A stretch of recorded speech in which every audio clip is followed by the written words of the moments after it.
Owen, listen. They're planning something big. We must stop them before our extinction. ডাইনোসরকে নিয়ে cinema মুক্তি ২০২৫ সালে। হলিউডের যে কটি সিনেমা সারা বিশ্বে দর্শকদের দৃষ্টি কেড়েছে তার মধ্যে অন্যতম হচ্ছে জুরাসিক পার্ক। প্রায় ৬.৫ কোটি বছর আগে পৃথিবী থেকে বিলুপ্ত হওয়া এসব দৈত্যাকার প্রাণী পৃথিবীতে ফিরিয়ে আনা হয়েছে ক্লোন পদ্ধতিতে। স্টিভেন স্পিলবার্গ পরিচালিত জুরাসিক পার্ক সিনেমাটি ১৯৯৪ সালে মুক্তি পেয়েছিল। বিলুপ্ত হওয়া ডাইনোসরকে প্রযুক্তির সাহায্যে পর্দায় ফিরিয়ে আনেন তিনি। ডাইনোসরের ডিএনএ ব্যবহার করে আবার তৈরি করা হয় ডাইনোসর। সেগুলোকে নিয়ে একটি দ্বীপে তৈরি করা হয় বিনোদন park. Welcome to Jurassic Park.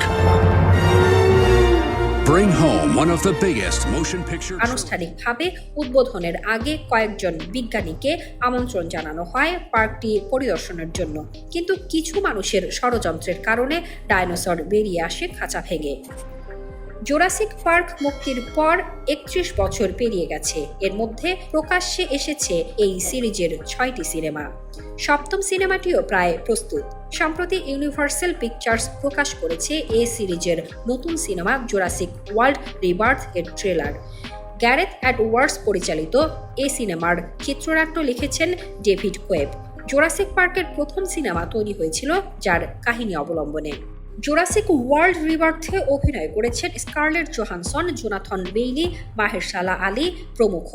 Jurassic ওয়ার্ল্ডের সর্বশেষ সিকোয়েন্স জুরাসিক ওয়ার্ল্ড ডোমিনিয়ন, যেখানে শেষ হয়েছিল তার ৫ বছর পরের গল্প দেখা যাবে এই নতুন সিনেমায়। গ্রহের বাস্তুশাস্ত্র আরও কঠিন হয়ে গেছে ডাইনোসরদের জন্য। একটি বিচ্ছিন্ন পরিবেশে টিকে আছে অল্প কিছু ডাইনোসর। এ পরিবেশ তাদের জন্য উপযোগী। ওই পরিবেশে ৩টি প্রাণী এমন এক জীবন রক্ষাকারী ওষুধের সন্ধান পায় যা মানব জাতির জন্য কল্যাণ বয়ে নিয়ে আসবে।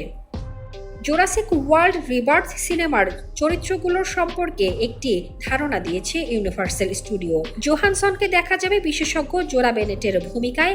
অবশিষ্ট ডাইনোসরের প্রজাতি থেকে ডিএনএ সংগ্রহের জন্য নিয়োগ করা হয়েছে তাকে, কারণ কিছু মানুষ চায় ডাইনোসরকে ব্যবহার করে পৃথিবীতে তাদের কর্তৃত্ব স্থাপন করতে। জোহানসনের টিমের সদস্য ডানকান কিনকেডের ভূমিকায় অভিনয় করেছেন মাহেরশালা আলী।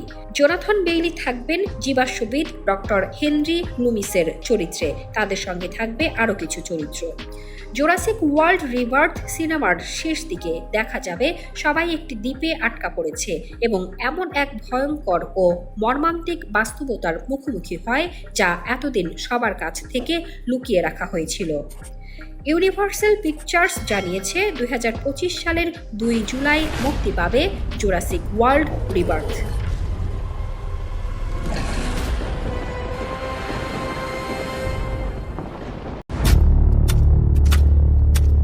বন্ধুরা, আপনাদের জন্য সেলিব্রিটিদের lifestyle, gossip, Hollywood, Bollywood, Dhallywood আর টিভি ইন্ডাস্ট্রির সব ধামাকাদার খবর দিয়ে থাকে। তো বন্ধুরা, আমাদের চ্যানেলটি সাবস্ক্রাইব করতে একদম ভুলবেন না।